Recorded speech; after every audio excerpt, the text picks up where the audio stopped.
মীর কাসেমের যে স্বপ্নটা ছিল সেটা পূরণ হয়েছে। যদি নয়াদিগন্ত পছন্দ না করতো তাহলে লিখতে কেন? যদি দিগন্ত টেলিভিশনের বক্তব্য উনি পছন্দ না করতো তাহলে উনি দিগন্ত টকশো গেল কেন? মিডিয়া ও সাংস্কৃতিক অঙ্গনে মীর কাসেম আলীর ভূমিকাটাকে আপনি কিভাবে দেখেন? আমি যেটুকু বুঝেছি বা জেনেছি, উনি একটা সমাজের স্বপ্ন দেখেছেন, ভালো বাংলাদেশের ভালো ইকোনমির উপর স্বপ্ন দেখতেন, ভালো অর্থনীতির স্বপ্ন দেখতেন। যেমন ধরুন, ইসলামী ব্যাংক নিয়ে ওনারা কাজ করেছে, একটা সুন্দর ব্যাংক হয়েছে। উনি ইসলামী ব্যাংক ফাউন্ডেশন চালাতেন, সেই ফাউন্ডেশনের মধ্যে 13টা হাসপাতাল হয়েছে, যারা বহু লোক এখান থেকে উপকৃত হয়েছে, সেবা পাচ্ছে। তেমনি উনি ভাবছে সমাজ যদি পরিচ্ছন্ন, কালচারাল ব্যাকগ্রাউন্ড ভালো থাকে, সুস্থ সবল জিনিস থাকে, যেমন আমরা আমাদের নিউজটা পড়তো শুনতো মানুষে ফ্যামিলি লেভেলের লোক একসাথে বসে। এখন অনেক সময়ে যদি ভিন্ন চরিত্রের জিনিস থাকে, ভিন্ন আবহাওয়ার লোক থাকে, তখন হয়তো ফ্যামিলি সহ বাপ মা শ্বশুর শাশুড়ি ছেলের বউ মিলে হয়তো একসাথে বসতো, শরম বা লজ্জা পাইত। উনি কালচারটাকে এমনভাবে করতে চাইছে যেন একটা সুচিন্তিত মার্জিত কালচার যেন বাংলাদেশে হয়। যার জন্য দেখেন আমাদের নিউজ হইতে আরম্ভ করে প্রত্যেকটা জিনিসের উপর একটা পরিবর্তন ছিল। এখন ওনাকে সবাই মনে করতো জামাতের লোক। দিগন্ত টেলিভিশনে জামাতের কিছু ডাইরেক্টর ছিল, উনি জামাত করতেন সম্ভবত, ওই জন্য ওনাকে অনেকে অ্যাভয়েড করত। কিন্তু উনি দল করলেও টেলিভিশন নিউজ পেপার উনি সবসময় মনে করতো এটাকে ইন্ডিপেন্ডেন্ট হিসাবে চালানো উচিত, যাতে করে সাধারণ মানুষের কাছে সমস্ত মেসেজগুলো যায়। এখন ধরেন আমাদের ডাইরেক্টর ছিল অনেক পার্টিরই ছিল, বিএনপিরও ছিল, তারপর জামাতেরও ছিল, কিন্তু দু একটা ব্যাপার এটাকে জামাতের ব্র্যান্ডিং করছে। জামাতের লোক এখনও আছে, সবাই তো জামাত করে না, সবাই তো পার্টি করে না, আমাদের অনেক কাছে পার্টি করি না, আমরা হয়তো এটা ওনার ভালোবাসার জন্য আমরা এটা যুক্ত হয়েছি। এখন এটা যদি কেউ ব্র্যান্ডিং করে, শুনুন, মানুষ মিথ্যা কথা বলতে এবং শুনতে ভালোবাসে, যে চটকদারি যদি হয়। এখন এরকম কথা বলছে, তখন সবাই মনে করছে এটা জামাতের পত্রিকা। আমি ধরে নিলাম জামাতের পত্রিকা হইতে পারে, কিন্তু যদি সে সত্য কথা বলে, সত্যের মধ্যে থাকে, তার অপরাধ কোথায়?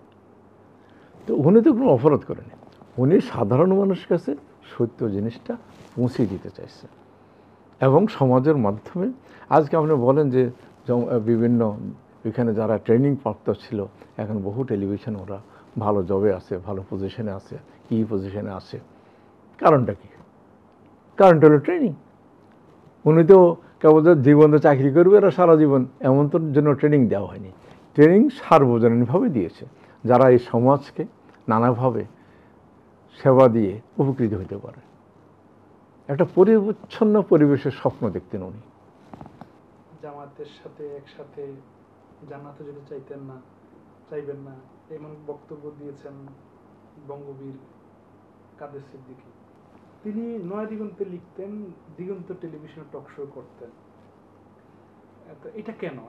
এটা শুনেন, এটা হলো মীর কাসেম আলী হিসেবে একটা সার্বজনীন ব্যক্তিত্ব ছিল, দলবল নির্বিশেষে ওনার সাথে সবাই খাতির ছিল। উনি লাঞ্চে দাওয়া দিয়ে ভালো খাওয়াতেন, ডিনার থাকলে উনি বিশাল আয়োজন করে খাওয়াতেন। এটা তার একটা এক্সট্রাঅর্ডিনারি গুণ ছিল, সবাই যাইতো, মজা করতো। এখন যেটা কাদের সিদ্দিকী সাহেব বলেছে, এটা তো পলিটিক্যাল স্ট্যান্ড, যে এটা হলে এটা হইতো না, এটা হলে হইতো না। এখন ধরেন আমি নয়াদিগন্তের সাথে আছি, আমাকে সবাই তো জমাত করে, কিন্তু আমি জমাতের কোনো প্রার্থী না। তা জমাতের সাথে আমাদের বন্ধুবান্ধব আছে, আমাদের যখন সৃষ্টি হওয়ার আগে হইতে ওনার যেসব নেতা ছিল আমাদের এলাকার, তাদের সাথে আমাদের খাতির ছিল। তো এর মানে এই নয় যে সবাই পৌঁছে গেছে। আমরা সমাজের বিভাজনটা গত সরকার করেছে, এখানে জমাত বলে কোনো কথা নেই। এখানে বলতেছেন একটা ইসলামিক রাষ্ট্র, ইসলামিক চিন্তাবিদ এরা টুপি দাঁড়িয়ে ফাইলে হে জমাত করে। তো এটা কিন্তু সমাজের বিভাজন করছে। আবার ওই শেখ সাহেবের মূর্তি বানায় গেছে, এটা মোরাল বানাইছে, তাইলে এখানেও ইসলামের উপর উনি আঘাত দিয়েছে। উনি নানাভাবে ইসলামের উপর আঘাত দিয়েছে এবং ওনার এসবের জন্য কিছু পত্রিকা নারায় তকবীর আল্লাহ আকবরে মেলা কিছু মিথ্যা সত্য মিলে লিখত। এটা যদি কাদের সিদ্দিক বলে থাকে এরকম, এটা ওনার পলিটিক্যাল স্টেটমেন্ট। কিন্তু যদি উনি না ভালোবাসতো, যদি নওয়াজুদ্দিনকে পছন্দ না করতো, তাহলে লিখতে কেন? যদি দিগন্ত টেলিভিশনের যদি ওনার বক্তব্য উনি পছন্দ না করতো, তাহলে উনি দিগন্ত টকশো গেল কেন? আপনি শুনে অবাক হবেন, ওনার সাথে একদিন আমি লাঞ্চ করেছি। আমার অফিসের কাজের জন্য টেলিফোন করতেছিলাম আমার অফিসে। উনি, এই ভাই আপনি কি আমাকে চেনেন? আমি বললাম, জি স্যার, আপনাদের দেখতে দেখতেই বড় হয়েছি। উনি থেমে গেছে, একসাথে বসে খেয়েছি আমরা। এখন আমরা অনেককে দেখেছি, নদী কিন্তু সবাই এসছে, এরশাদ সাহেব আসছেন, তারপরে আপনার ওই যে আওয়ামী লীগের অনেক নেতা এসছে, বিএনপির নেতা তো আসতোই, জামাতের নেতা সবসময় আসতো, জাতীয় পার্টির নেতারা আসছে, এরশাদ সাহেব নিজে বহুবার আসছে, অন্যান্য অর্গানাইজেশন আসছে। এখন কথা হলো, মীর কাসেমের যে স্বপ্নটা ছিল সেটা পূরণ হয়েছে, সেটা আমরা ধরতে পারিনি, এটা আমাদের বড় কথা। তখনকার সরকার আমাদের সাহায্য করে নেয়, এটা আমাদের দুর্ভাগ্য। আমরা তো সব কিছু অটোমেটিক করতে পারবো এমন তো নাই। আমরা তো আল্লাহর মধ্যে কোন ফায়াকুন বলে সব করতে পারি না, আমাদের বাধ্যবাধকতা আছে, আমাদের নানা রকমভাবে প্রতিবন্ধকতা আছে, সেটার মধ্যে পড়েছি আমরা। আচ্ছা, মানে প্রশ্নটা হচ্ছে যে লেখা এবং টকশো করার ব্যাপারটা এটা কিভাবে হয়ে উঠলো? মানে এটা তো একটা সাংঘর্ষিক বিষয় কিনা, যদিও আমি তো বললাম বারবার করে একটাই, উনি আমাদের পছন্দ করত। এখন কিন্তু যখন উনি পলিটিক্যাল কথা বলে তখন ওইভাবেই বলবে, পলিটিক্যাল তো ওইটাই ভাবে। আমি তো যেটা সম্মানের বিষয়টা, দিগন্ত টেলিভিশন বা নয়া দিগন্ততে তিনি সার্ভাইভ করতেন, মানে লিখতেন বা টকশো করতেন, সেটার জন্য তো তাকে সম্মানও দেওয়া হতো। আচ্ছা, নয়া দিগন্ত তো বন্ধ হলো না, দিগন্ত টেলিভিশন বন্ধ হয়ে গেছে, মানে একটা বন্ধ করা হলো আরটা করা হলো না, এটার বা কারণ কি? দিগন্ত টেলিভিশন বন্ধ হয়েছে সেটার কারণটা আমি বলেছি, হেফাজতের ওই এরিয়াটা, রিপোর্টটা। নয়া দিগন্ত তখন ওনার একটা বন্ধ করছে, সেটা হলো সরকারি অ্যাডভার্টাইজমেন্ট। সেটা হলো ওইনাকে লাল কালি দিয়ে লেখা কোনো অ্যাডভার্টাইজ দেওয়া যাবে না। আমাদের ব্যবসায়িকভাবে অনেক বন্ধুবান্ধব ছিল, আমি অনেক সময় রিকোয়েস্ট করি, বললাম দুই একটা অ্যাডভার্টাইজ দেন, আমার বেতনটা দিতে পারতেছি না। দুই একজনে দিলেও উনি আবার ওই মালিককে ফোন করে বলতো এখানে অ্যাডভার্টাইজ দেওয়া যাবে না। তো ওনারা হয়তো ভাবছে, এটা আমি জানি না, আমার ধারণা যে এইভাবে অ্যাডভার্টাইজ দিয়ে বন্ধ হইতে হইতে হইতে একদিন বন্ধ হয়ে যাব। কিন্তু সামহাও আমাদের যারা কলাকুশলী, এডিটোরিয়াল বোর্ড, এরা অনেক দিন বেতন না পাই চাকরি করছে, অনেক দিনই বিনা পয়সায় লিখছে। আমাদের যারা লেখক, ওদের অনেকের পয়সা এখনও শোধ করতে পারেনি, তারা লিখছে বিনা পয়সায়। আমি তাদের কাছে, আমরা সবাই কৃতজ্ঞ যে দুর্দিনে তারা আমাদের লেখা দিয়েছে। যদি লেখা না দিত তাহলে চলতো না।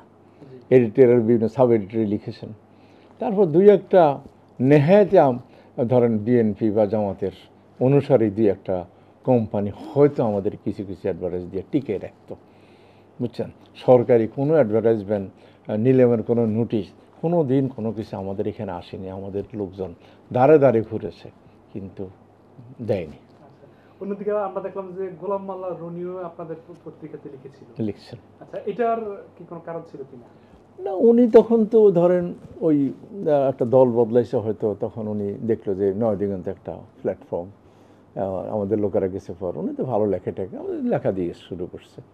এবং উনি আরও দুই একটা ব্যাপারেও লিখতো তখন, তো আমাদের ব্যাপারেও বেশ কিছু লিখছে। তখন ফরাদ মজার সাহেব লিখছে, মাহমুদুর রহমান সাহেবে লিখতেন। তারপরে আমাদের বিচারপতি ছিল ইকতেদার সাহেব, উনিও মাহমুদুর রহমান তো লেখালেখি শুরু করছে, হ্যাঁ, নয়া দিগন্তে দিয়েও। তারপরে আমাদের ধর্ম উপদেষ্টা বললে তো নয়া দিগন্তে আমাকে লেখক বানিয়েছে। উনি আমাকে বলেছে যে আমরা নয়া দিগন্তে লিখছি, আমি জন্য আমাকে অনেক চেনে, অনেকেই স্বীকার করে, এটার মধ্যে কোনো ভুল নেই।